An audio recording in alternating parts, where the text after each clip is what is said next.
আপনি ফোন চালাতে গেলে অনেকেই অস্বস্তি লাগে, দ্রুত স্পিডে কাজ করে না, তাই না?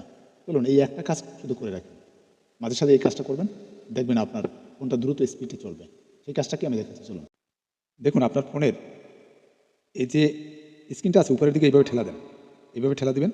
ঠেলা দিলে দেখুন এইখানে একটু ভিতরে দেখুন স্পিড আপ লেখা আছে, কোন জায়গায় দেখুন এই যে স্পিড আপ লেখা আছে, এই স্পিড আপ এই অপশনটা ট্যাপ করবেন। এই অপশনটা ট্যাপ করার সাথে সাথে দেখতে পারবেন, আমি তো অলরেডি আর কি এটা ট্যাপ করেছি, যার কারণে কত মেগাবাইট খালি হয়েছে আমার স্প্রেডশিটে দেখাই নেই, এর আগে দেখাইছে যখন আমি ট্যাপ করছি। কারণ আপনি আবার কিছুক্ষণ পরে যখন ট্যাপ করবেন তখন আপনার আবার যত মেগাবাইট আর কি স্লো হয়ে আছে, অর্থাৎ ফোনের মেগাবাইট খাইয়ে নিছে, ওইটা যখনই ক্লিয়ার হয়ে যাবে, অর্থাৎ পেজগুলো অটোমেটিকভাবে এখান থেকে ক্লিয়ার হলে দেখা যায় আপনার ফোনটা কিন্তু স্পিড বাড়বে, অর্থাৎ দ্রুত গতিতে চলবে। অবশ্যই ভিডিওটি শেয়ার করে দেবেন।